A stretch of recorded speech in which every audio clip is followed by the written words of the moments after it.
प्यारे दोस्तों, अल्लाह पर यकीन के साथ सूरह यासीन को इस वीडियो में पूरा सुन लीजिए। इंशाअल्लाह तबारक व तआला आपकी तमाम परेशानियां ख़त्म हो जाएंगी। आपके काम कारोबार में बेशुमार बरकतें होंगी, आपकी मुश्किलें आसान हो जाएंगी। दोस्तों, जो कोई भी सूरह यासीन को पढ़ता या सुनता है उस इंसान की तमाम परेशानियां, तमाम मुसीबतें ख़त्म हो जाती हैं। जो इंसान भी अपने घर के अंदर सूरह यासीन को सुन ले उसके घर से शैतान दूर रहता है, उसके घर में खैर व बरकत होती है, मुसीबतें दूर हो जाती हैं, घर में कभी भी रिज़्क़ की तंगी नहीं होती है। प्यारे दोस्तों, जो इंसान भी अपने कारोबार की जगह पर सूरह यासीन को सुन लेता है उसके काम में अल्लाह ताला गैब से बरकत अता फरमाता है। प्यारे दोस्तों, अगर आप लोग अपनी ज़िंदगी में बहुत ज़्यादा परेशान रहते हो तो आप लोग अल्लाह तबारक व तआला पर यकीन के साथ और कुरान मुक़द्दस की आयतों पर पूरे भरोसे के साथ सूरह यासीन को पढ़ा या सुना करें। इंशाअल्लाह तबारक व तआला अल्लाह पाक आपकी तमाम परेशानियों को दूर कर देगा। प्यारे दोस्तों, आप सब लोग अच्छे से जानते होंगे सूरह यासीन को कुरान मुक़द्दस का दिल कहा जाता है, तो आप लोग यहीं से अंदाज़ा लगा सकते हैं सूरह यासीन की कितनी ज़्यादा फजीलत होगी। सूरह यासीन को एक मरतबा पढ़ने या सुनने से अल्लाह पाक हमें 10 कुरान पाक का सवाब भी अता फरमाता है। मेरे अजीज़ दोस्तों, रोज़ाना सूरह यासीन को एक मरतबा पढ़ने का आप लोग नियम बना लीजिए। इंशाअल्लाह ताला मैं दावे के साथ कहता हूँ आप अपनी परेशान भरी ज़िंदगी से निजात पा लेंगे। अल्लाह पाक आपको बेशुमार दौलत से नवाजेगा। आइए दोस्तों, अब मैं आपको इस बरकत वाली सूरह को सुना देता हूँ। उससे पहले आप सभी लोगों से गुजारिश है, अल्लाह तबारक व तआला के 99 नामों में से एक नाम कमेंट में लिखना ना भूलें। अऊज़ु बिल्लाहि मिनश शैतानिर रजीम। बिस्मिल्लाहिर रहमानिर रहीम। यासीन वल कुरानिल हकीम। इन्नका लमिनल मुरसलीन अला सिरातिम मुस्तकीम। तंज़ीलल अज़ीज़िर रहीम लितुनज़िरा क़ौमम मा उनज़िरा आबाउहुम फ़हुम गाफ़िलून। लक़द हक़्क़ल क़ौलु अला अक्सरिहिम फ़हुम ला युमिनून। इन्ना जअलना फ़ी अअनाक़िहिम अग़लालन फ़हिया इलल अज़क़ानि फ़हुम मुक़महून। वजअलना मिन बैनि अयदीहिम सद्दन व मिन ख़ल्फ़िहिम सद्दन फ़अग़शयनाहुम फ़हुम ला युबसिरून। वसवाउन अलैहिम अअन्ज़रतहुम अम लम तुनज़िरहुम ला युमिनून। इन्नमा तुनज़िरु मन इत्तबअ ज़िक्र व ख़शिय रहमान बिलग़ैब। फबश्शिरहु बिमग़फ़िरतिन व अज्रिन करीम। इन्ना नहनु नुह्यिल मौता व नक्तुबु मा क़द्दमू व आसारहुम व कुल्ल शैइन अहसैनाहु फ़ी इमामिन मुबीन। वद्रिब लहुम मसलन अस्हाबल क़र्यह इज़ जाअहल मुरसलून। इज़ अरसलना इलैहिम इस्नैनि फ़कज़्ज़बूहुमा फ़अज़्ज़ज़ना बिसालिसिन फ़क़ालू इन्ना इलैकुम मुरसलून। क़ालू मा अंतुम इल्ला बशरुम मिस्लुना व मा अंज़ल अर्रहमानु मिन शैइन इन अंतुम इल्ला तकज़िबून। क़ालू रब्बुना यअलमु इन्ना इलैकुम लमुरसलून व मा अलैना इल्लल बलागुल मुबीन। क़ालू इन्ना ततय्यरना बिकुम लइन लम तंतहू लनरजुमन्नकुम व लयमस्सन्नकुम मिन्ना अज़ाबुन अलीम। क़ालू ताइरुकुम मअकुम अइन ज़ुक्किरतुम बल अंतुम क़ौमुम मुस्रिफून। व जाअ मिन अक़सल मदीनति रजुलुन यसअ क़ाल या क़ौमि इत्तबिउल मुरसलीन। इत्तबिउ मन ला यसअलुकुम अजरन व हुम मुहतदून। व मा लिय ला अअबुदु अल्लज़ी फ़तरनी व इलैहि तुरजऊन। अअत्तख़िज़ु मिन दूनिहि आलिहतन इन युरिदनि अर्रहमानु बिदुर्रिन ला तुग़नि अन्नी لا تغني عني شفاعتهم شيئا ولا ينقذون إني إذا لفي ضلال مبين إني آمنت بربكم فاسمعون قيل ادخل الجنة قال يا ليت قومي يعلمون بما غفر لي ربي وجعلني من المكرمين وما أنزلنا على قومه من بعده من جند من السماء وما كنا منزلين إن كانت إلا صيحة واحدة فإذا هم خامدون يا حسرة على العباد ما يأتيهم من رسول إلا كانوا به يستهزئون ألم يروا كم أهلكنا قبلهم من القرون أنهم إليهم لا يرجعون وإن كل لما جميع لدينا محضرون وآية لهم الأرض الميتة أحييناها وأخرجنا منها حبا فمنه يأكلون وجعلنا فيها جنات من نخيل وأعناب وفجرنا فيها من العيون ليأكلوا من ثمره وما عملته أيديهم فلا يشكرون سبحان الذي خلق الأزواج كلها مما تنبت الأرض ومن أنفسهم ومما لا يعلمون وآية لهم الليل نسلخ منه النهار فإذا هم مظلمون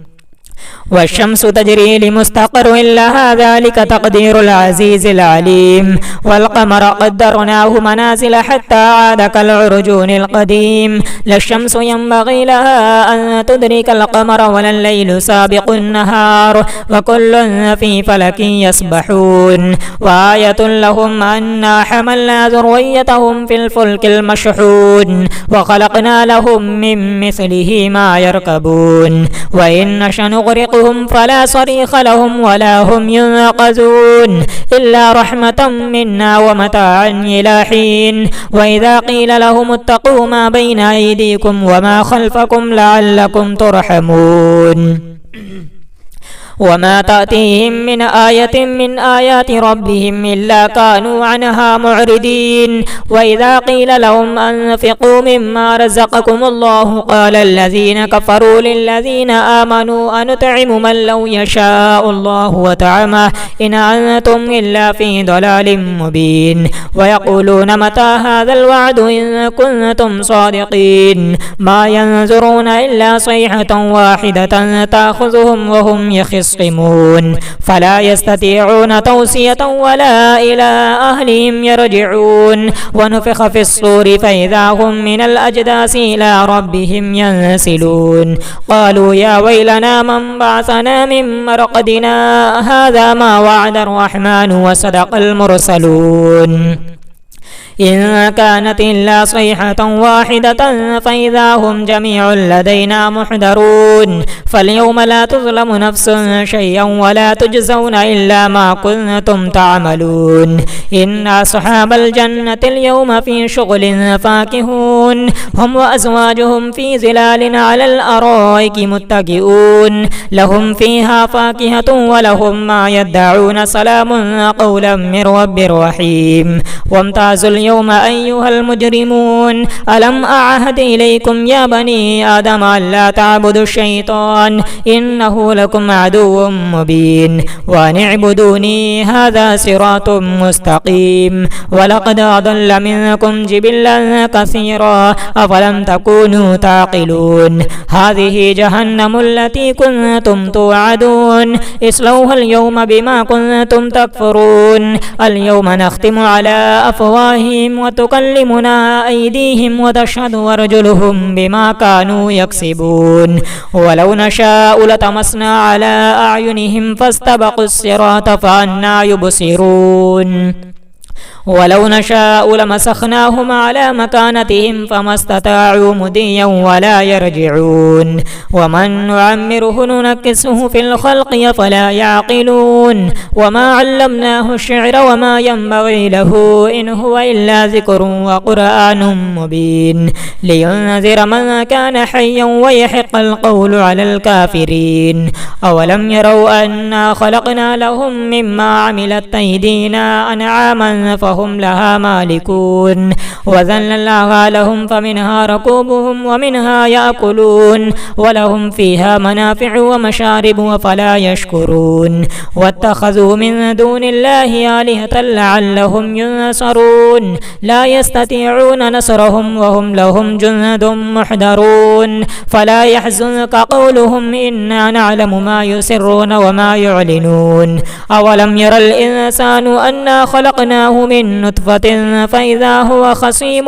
مبين وضرب لنا مثلا ونسي خلقه قال من يحيي العظام وهي رميم قل يحييها الذي أنشاها أول مرة وهو بكل خلق عليم الذي جعل لكم من الشجر الأخضر نارا فإذا أنتم منه توقدون أوليس الذي خلق السماوات والأرض بقادر على أن يخلق مثلهم بلى وهو الخلاق العليم إنما أمره إذا أراد شيئا أن يقول له كن فيكون فسبحان الذي بيده ملكوت كل شيء وإليه ترجعون آمنت بالله صدق الله العلي العظيم أعوذ بالله من الشيطان الرجيم بسم الله الرحمن الرحيم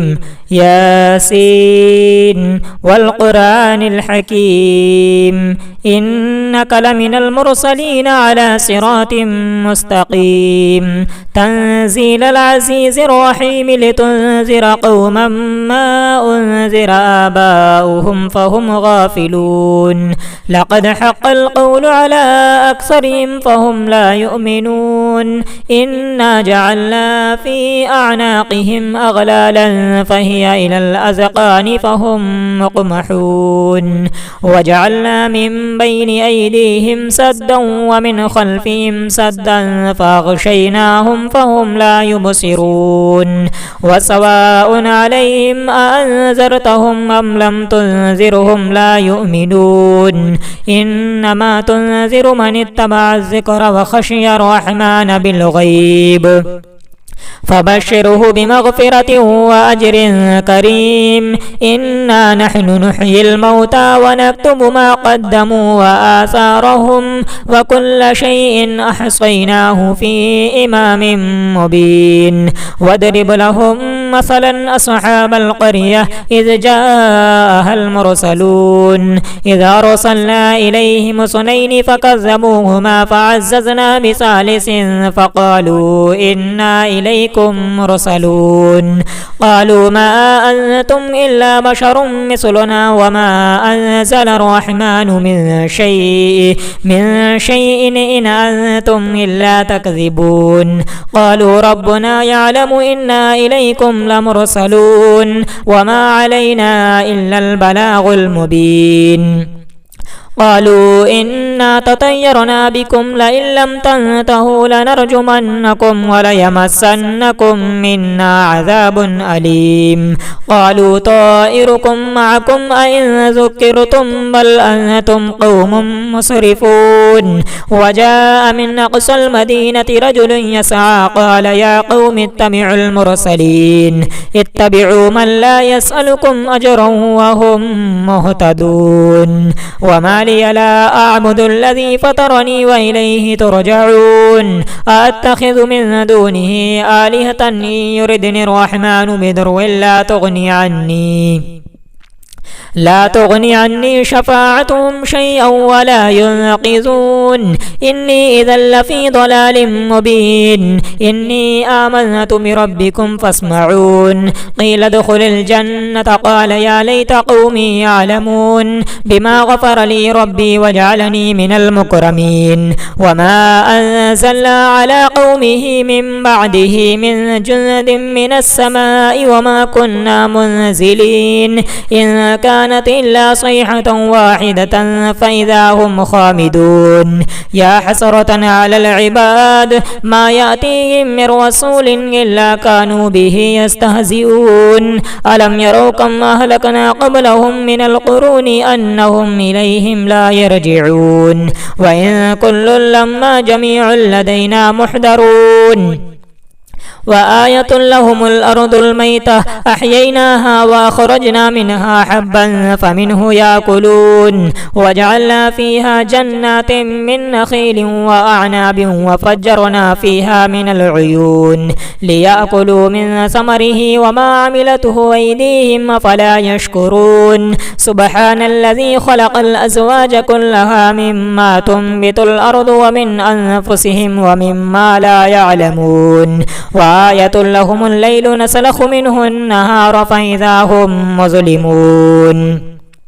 والشمس تجري لمستقر لها ذلك تقدير العزيز العليم والقمر قدرناه منازل حتى عاد كالعرجون القديم لا الشمس ينبغي لها أن تدرك القمر ولا الليل سابق النهار وكل في فلك يسبحون وآية لهم أنا حملنا ذريتهم في الفلك المشحون وخلقنا لهم من مثله ما يركبون وإن نشأ نغرقهم فلا صريخ لهم ولا هم ينقذون إلا رحمة منا ومتاعا إلى حين وإذا قيل لهم اتقوا ما بين أيديكم وما خلفكم لعلكم ترحمون وما تأتيهم من آية من آيات ربهم إلا كانوا عنها معرضين وإذا قيل لهم أنفقوا مما رزقكم الله قال الذين كفروا للذين آمنوا أنطعم من لو يشاء الله وطعمه إن أنتم إلا في ضلال مبين ويقولون متى هذا الوعد إن كنتم صادقين ما ينظرون إلا صيحة واحدة تأخذهم وهم يخصمون فلا يستطيعون توصية ولا إلى أهلهم يرجعون ونفخ في الصور فإذا هم من الأجداث إلى ربهم ينسلون قالوا يا ويلنا من بعثنا من مرقدنا هذا ما وعد الرحمن وصدق المرسلون إن كانت إلا صيحة واحدة فإذا هم جميع لدينا محضرون فاليوم لا تظلم نفس شيئا ولا تجزون إلا ما كنتم تعملون إن أصحاب الجنة اليوم في شغل فاكهون هم وأزواجهم في ظلال على الأرائك متكئون لهم فيها فاكهة ولهم ما يدعون سلام قولا من رب رحيم وامتازوا اليوم أيها المجرمون ألم أعهد إليكم يا بني آدم ألا تعبدوا الشيطان إنه لكم عدو مبين وأن اعبدوني هذا صراط مستقيم ولقد أضل منكم جبلا كثيرا أفلم تكونوا تعقلون هذه جهنم التي كنتم توعدون اصلوها اليوم بما كنتم تكفرون اليوم نختم على أفواههم وتكلمنا أيديهم وتشهد أرجلهم بما كانوا يكسبون ولو نشاء لطمسنا على أعينهم فاستبقوا الصراط فأنى يبصرون ولو نشاء لمسخناهم على مكانتهم فما استطاعوا مضيا ولا يرجعون ومن نعمره ننكسه في الخلق فلا يعقلون وما علمناه الشعر وما ينبغي له إن هو إلا ذكر وقرآن مبين لينذر من كان حيا ويحق القول على الكافرين أولم يروا أنا خلقنا لهم مما عملت أيدينا أنعاما فهم لها مالكون وذللناها لهم فمنها ركوبهم ومنها يأكلون ولهم فيها منافع ومشارب وفلا يشكرون واتخذوا من دون الله آلهة لعلهم ينصرون لا يستطيعون نصرهم وهم لهم جند محضرون فلا يحزنك قولهم إنا نعلم ما يسرون وما يعلنون أولم ير الإنسان أنا خلقناه من نطفة فإذا هو خصيم مبين وضرب لنا مثلا ونسي خلقه قال من يحيي العظام وهي رميم قل يحييها الذي أنشاها أول مرة وهو بكل خلق عليم الذي جعل لكم من الشجر الأخضر نارا فإذا أنتم منه توقدون أوليس الذي خلق السماوات والأرض بقادر على أن يخلق مثلهم بلى وهو الخلاق العليم إنما أمره إذا أراد شيئا أن يقول له كن فيكون فسبحان الذي بيده ملكوت كل شيء وإليه ترجعون آمنت بالله صدق الله العلي العظيم أعوذ بالله من الشيطان الرجيم بسم الله الرحمن الرحيم ياسين والقرآن الحكيم إنك لمن المرسلين على صراط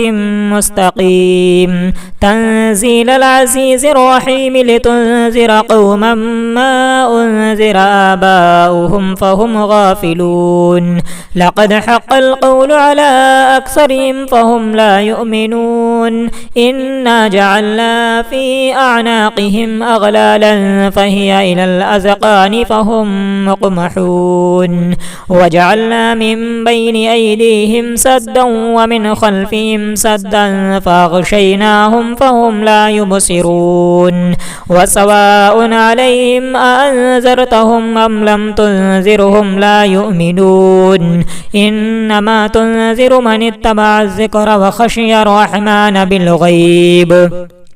فبشره بمغفرة وأجر كريم إنا نحن نحيي الموتى ونكتب ما قدموا وآثارهم وكل شيء أحصيناه في إمام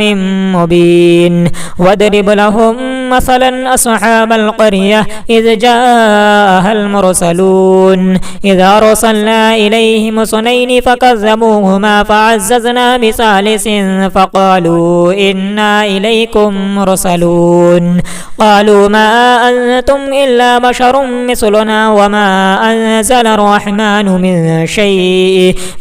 شيء إن أنتم إلا تكذبون قالوا ربنا يعلم إنا إليكم لمرسلون وما علينا إلا البلاغ المبين قالوا إنا تطيرنا بكم لئن لم تنتهوا لنرجمنكم وليمسنكم منا عذاب أليم قالوا طائركم معكم أئن ذكرتم بل أنتم قوم مسرفون وجاء من أقصى المدينة رجل يسعى قال يا قوم اتبعوا المرسلين اتبعوا من لا يسألكم أجرا وهم مهتدون وما لي لا أعبد الذي فطرني وإليه ترجعون أتخذ من دونه آلهة إن يردني الرحمن بضر لا تغني عني شفاعتهم شيئا ولا ينقذون إني إذا لفي ضلال مبين إني آمنت بربكم فاسمعون قيل ادخل الجنة قال يا ليت قومي يعلمون بما غفر لي ربي وجعلني من المكرمين وما أنزلنا على قومه من بعده من جند من السماء وما كنا منزلين إن كانت إلا صيحة واحدة فإذا هم خامدون يا حسرة على العباد ما يأتيهم من رسول إلا كانوا به يستهزئون ألم يروا كم أهلكنا قبلهم من القرون أنهم إليهم لا يرجعون وإن كل لما جميع لدينا محضرون وآية لهم الأرض الميتة أحييناها وأخرجنا منها حبا فمنه يأكلون وجعلنا فيها جنات من نخيل وأعناب وفجرنا فيها من العيون ليأكلوا من ثمره وما عملته أيديهم فلا يشكرون سبحان الذي خلق الأزواج كلها مما تنبت الأرض ومن أنفسهم ومما لا يعلمون وآية لهم الليل نسلخ منه النهار فإذا هم مظلمون والشمس تجري لمستقر لها ذلك تقدير العزيز العليم والقمر قدرناه منازل حتى عاد كالعرجون القديم لا الشمس ينبغي لها أن تدرك القمر ولا الليل سابق النهار وكل في فلك يسبحون وآية لهم أنا حملنا ذريتهم في الفلك المشحون وخلقنا لهم من مثله ما يركبون وإن نشأ نغرقهم فلا صريخ لهم ولا هم ينقذون إلا رحمة منا ومتاعا إلى حين وإذا قيل لهم اتقوا ما بين أيديكم وما خلفكم لعلكم ترحمون وما تأتيهم من آية من آيات ربهم إلا كانوا عنها معرضين وإذا قيل لهم أنفقوا مما رزقكم الله قال الذين كفروا للذين آمنوا أنطعم من لو يشاء الله وطعمه إن أنتم إلا في ضلال مبين ويقولون متى هذا الوعد إن كنتم صادقين ما ينظرون إلا صيحة واحدة تأخذهم وهم يخصمون فلا يستطيعون توصية ولا إلى أهلهم يرجعون ونفخ في الصور فإذا هم من الأجداث إلى ربهم ينسلون قالوا يا ويلنا من بعثنا من مرقدنا هذا ما وعد الرحمن وصدق المرسلون إن كانت إلا صيحة واحدة فإذا هم جميع لدينا محضرون فاليوم لا تظلم نفس شيئا ولا تجزون إلا ما كنتم تعملون إن أصحاب الجنة اليوم في شغل فاكهون هم وأزواجهم في ظلال على الأرائك متكئون لهم فيها فاكهة ولهم ما يدعون سلام قولا من رب رحيم وامتازوا اليوم أيها المجرمون ألم أعهد إليكم يا بني آدم ألا تعبدوا الشيطان إنه لكم عدو مبين وأن اعبدوني هذا صراط مستقيم ولقد أضل منكم جبلا كثيرا أفلم تكونوا تعقلون هذه جهنم التي كنتم توعدون اصلوها اليوم بما كنتم تكفرون اليوم نختم على أفواههم وتكلمنا أيديهم وتشهد أرجلهم بما كانوا يكسبون ولو نشاء لطمسنا على أعينهم فاستبقوا الصراط فأنى يبصرون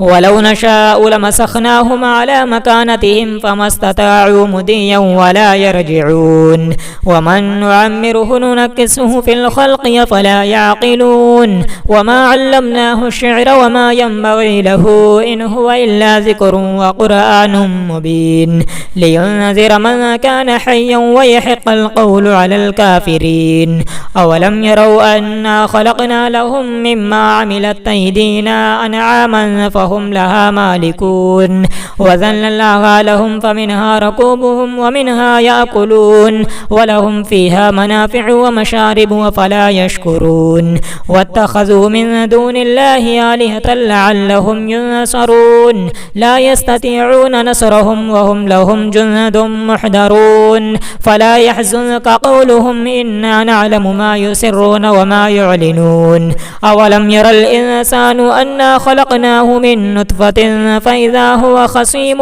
مبين وضرب لنا مثلا ونسي خلقه قال من يحيي العظام وهي رميم قل يحييها الذي أنشاها أول مرة وهو بكل خلق عليم الذي جعل لكم من الشجر الأخضر نارا فإذا أنتم منه توقدون أوليس الذي خلق السماوات والأرض بقادر على أن يخلق مثلهم بلى وهو الخلاق العليم إنما أمره إذا أراد شيئا أن يقول له كن فيكون فسبحان الذي بيده ملكوت كل شيء وإليه ترجعون آمنت بالله صدق الله العلي العظيم أعوذ بالله من الشيطان الرجيم بسم الله الرحمن الرحيم ياسين والقرآن الحكيم إنك لمن المرسلين على صراط مستقيم تنزيل العزيز الرحيم لتنذر قوما ما أنذر آباؤهم فهم غافلون لقد حق القول على أكثرهم فهم لا يؤمنون إنا جعلنا في أعناقهم أغلالا فهي إلى الأذقان فهم مقمحون وجعلنا من بين أيديهم سدا ومن خلفهم سدا فأغشيناهم فهم لا يبصرون وسواء عليهم أأنذرتهم أم لم تنذرهم لا يؤمنون إنما تنذر من اتبع الذكر وخشي الرحمن بالغيب فبشره بمغفرة وأجر كريم إنا نحن نحيي الموتى ونكتب ما قدموا وآثارهم وكل شيء أحصيناه في إمام مبين واضرب لهم مثلا أصحاب القرية إذ جاءها المرسلون إذ أرسلنا إليهم اثنين فكذبوهما فعززنا بثالث فقالوا إنا إليكم مرسلون قالوا ما أنتم إلا بشر مثلنا وما أنزل الرحمن من شيء إن أنتم إلا تكذبون قالوا ربنا يعلم إنا إليكم لمرسلون وما علينا إلا البلاغ المبين قالوا إنا تطيرنا بكم لئن لم تنتهوا لنرجمنكم وليمسنكم منا عذاب أليم قالوا طائركم معكم أئن ذكرتم بل أنتم قوم مسرفون وجاء من أقصى المدينة رجل يسعى قال يا قوم اتبعوا المرسلين اتبعوا من لا يسألكم أجرا وهم مهتدون وما لي لا أعبد الذي فطرني وإليه ترجعون أتخذ من دونه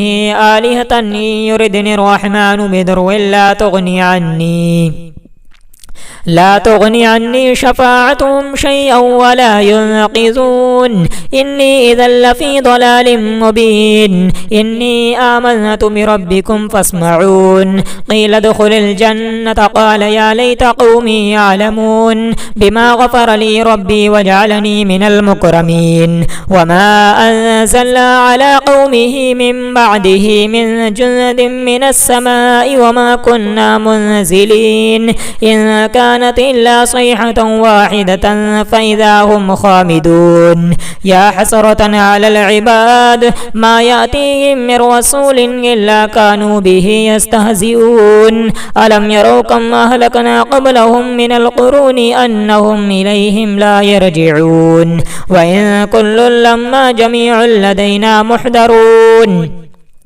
وآية لهم الأرض الميتة أحييناها وأخرجنا منها حبا فمنه يأكلون وجعلنا فيها جنات من نخيل وأعناب وفجرنا فيها من العيون ليأكلوا من ثمره وما عملته أيديهم فلا يشكرون سبحان الذي خلق الأزواج كلها مما تنبت الأرض ومن أنفسهم ومما لا يعلمون وآية لهم الليل نسلخ منه النهار فإذا هم مظلمون والشمس تجري لمستقر لها ذلك تقدير العزيز العليم والقمر قدرناه منازل حتى عاد كالعرجون القديم لا الشمس ينبغي لها أن تدرك القمر ولا الليل سابق النهار وكل في فلك يسبحون وآية لهم أنا حملنا ذريتهم في الفلك المشحون وخلقنا لهم من مثله ما يركبون وإن نشأ نغرقهم فلا صريخ لهم ولا هم ينقذون إلا رحمة منا ومتاعا إلى حين وإذا قيل لهم اتقوا ما بين أيديكم وما خلفكم لعلكم ترحمون وما تأتيهم من آية من آيات ربهم إلا كانوا عنها معرضين وإذا قيل لهم أنفقوا مما رزقكم الله قال الذين كفروا للذين آمنوا أنطعم من لو يشاء الله وطعمه إن أنتم إلا في ضلال مبين ويقولون متى هذا الوعد إن كنتم صادقين ما ينظرون إلا صيحة واحدة تأخذهم وهم يخصمون فلا يستطيعون توصية ولا إلى أهلهم يرجعون ونفخ في الصور فإذا هم من الأجداث إلى ربهم ينسلون قالوا يا ويلنا من بعثنا من مرقدنا هذا ما وعد الرحمن وصدق المرسلون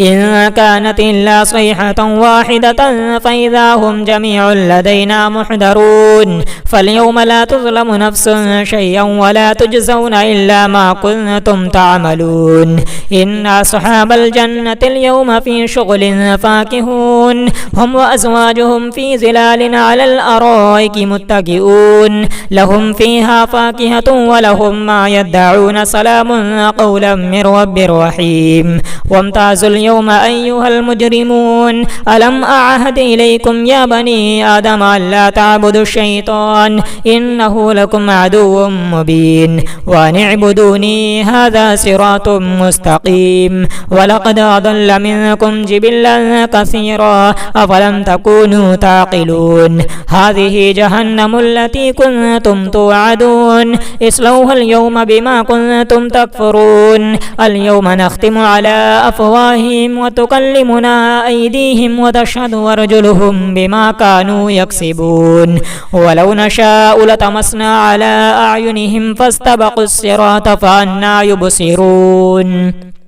ولو نشاء لمسخناهم على مكانتهم فما استطاعوا مضيا ولا يرجعون ومن نعمره ننكسه في الخلق أفلا يعقلون وما علمناه الشعر وما ينبغي له إن هو إلا ذكر وقرآن مبين لينذر من كان حيا ويحق القول على الكافرين أولم يروا أنا خلقنا لهم مما عملت أيدينا أنعاما فهم لها مالكون وذللناها لهم فمنها ركوبهم ومنها يأكلون ولهم فيها منافع ومشارب وفلا يشكرون واتخذوا من دون الله آلهة لعلهم ينصرون لا يستطيعون نصرهم وهم لهم جند محضرون فلا يحزنك قولهم إنا نعلم ما يسرون وما يعلنون أولم ير الإنسان أنا خلقناه من نطفة فإذا هو خصيم مبين وضرب لنا مثلا ونسي خلقه قال من يحيي العظام وهي رميم قل يحييها الذي أنشاها أول مرة وهو بكل خلق عليم الذي جعل لكم من الشجر الأخضر نارا فإذا أنتم منه توقدون أوليس الذي خلق السماوات والأرض بقادر على أن يخلق مثلهم بلى وهو الخلاق العليم إنما أمره إذا أراد شيئا أن يقول له كن فيكون فسبحان الذي بيده ملكوت كل شيء وإليه ترجعون آمنت بالله صدق الله العلي العظيم أعوذ بالله من الشيطان الرجيم بسم الله الرحمن الرحيم ياسين والقرآن الحكيم إنك لمن المرسلين على صراط مستقيم تنزيل العزيز الرحيم لتنذر قوما ما أنذر آباؤهم فهم غافلون لقد حق القول على أكثرهم فهم لا يؤمنون إنا جعلنا في أعناقهم أغلالا فهي وهي إلى الأذقان فهم مقمحون وجعلنا من بين أيديهم سدا ومن خلفهم سدا فأغشيناهم فهم لا يبصرون وسواء عليهم أأنذرتهم أم لم تنذرهم لا يؤمنون إنما تنذر من اتبع الذكر وخشي الرحمن بالغيب فبشره بمغفرة وأجر كريم إنا نحن نحيي الموتى ونكتب ما قدموا وآثارهم وكل شيء أحصيناه في إمام مبين واضرب لهم مثلا أصحاب القرية إذ جاءها المرسلون إذ أرسلنا إليهم اثنين فكذبوهما فعززنا بثالث فقالوا إنا إليكم مرسلون قالوا ما أنتم إلا بشر مثلنا وما أنزل الرحمن من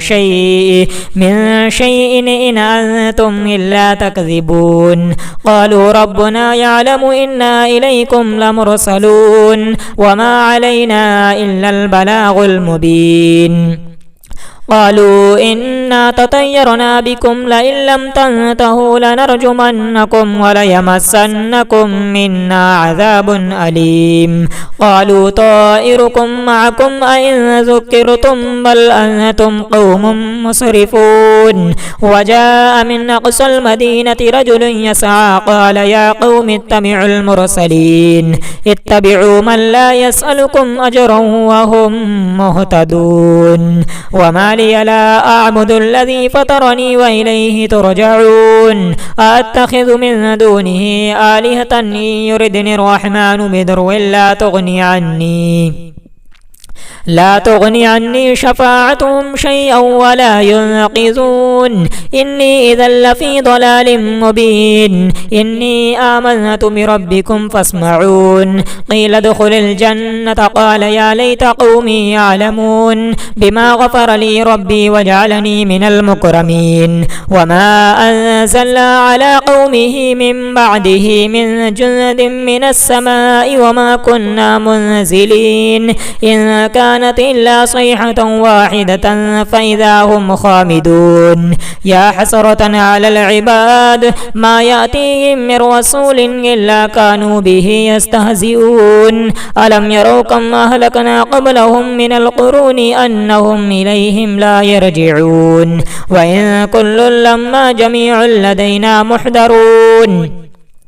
وآية لهم الأرض الميتة أحييناها وأخرجنا منها حبا فمنه يأكلون وجعلنا فيها جنات من نخيل وأعناب وفجرنا فيها من العيون ليأكلوا من ثمره وما عملته أيديهم فلا يشكرون سبحان الذي خلق الأزواج كلها مما تنبت الأرض ومن أنفسهم ومما لا يعلمون وآية لهم الليل نسلخ منه النهار فإذا هم مظلمون والشمس تجري لمستقر لها ذلك تقدير العزيز العليم والقمر قدرناه منازل حتى عاد كالعرجون القديم لا الشمس ينبغي لها أن تدرك القمر ولا الليل سابق النهار وكل في فلك يسبحون وآية لهم أنا حملنا ذريتهم في الفلك المشحون وخلقنا لهم من مثله ما يركبون وإن نشأ نغرقهم فلا صريخ لهم ولا هم ينقذون إلا رحمة منا ومتاعا إلى حين وإذا قيل لهم اتقوا ما بين أيديكم وما خلفكم لعلكم ترحمون وما تأتيهم من آية من آيات ربهم إلا كانوا عنها معرضين وإذا قيل لهم أنفقوا مما رزقكم الله قال الذين كفروا للذين آمنوا أنطعم من لو يشاء الله وطعمه إن أنتم إلا في ضلال مبين ويقولون متى هذا الوعد إن كنتم صادقين ما ينظرون إلا صيحة واحدة تأخذهم وهم يخصمون يختصمون فلا يستطيعون توصية ولا إلى أهلهم يرجعون ونفخ في الصور فإذا هم من الأجداث إلى ربهم ينسلون قالوا يا ويلنا من بعثنا من مرقدنا هذا ما وعد الرحمن وصدق المرسلون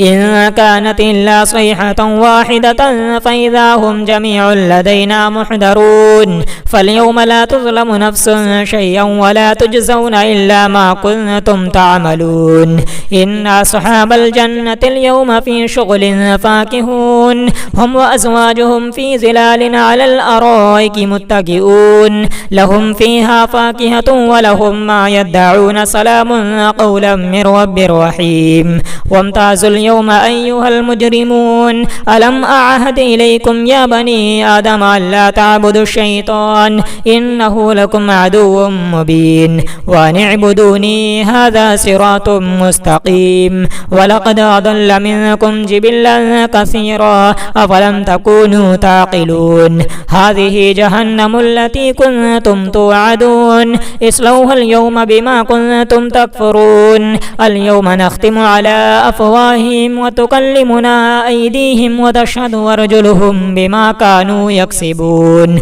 ولو نشاء لطمسنا على أعينهم فاستبقوا الصراط فأنى يبصرون ولو نشاء لمسخناهم على مكانتهم فما استطاعوا مضيا ولا يرجعون ومن نعمره ننكسه في الخلق فلا يعقلون وما علمناه الشعر وما ينبغي له إن هو إلا ذكر وقرآن مبين لينذر من كان حيا ويحق القول على الكافرين أولم يروا أنا خلقنا لهم مما عملت أيدينا أنعاما فهم لها مالكون وذللناها لهم فمنها ركوبهم ومنها يأكلون ولهم فيها منافع ومشارب وفلا يشكرون واتخذوا من دون الله آلهة لعلهم ينصرون لا يستطيعون نصرهم وهم لهم جند محضرون فلا يحزنك قولهم إنا نعلم ما يسرون وما يعلنون أولم ير الإنسان أنا خلقناه من نطفة فإذا هو خصيم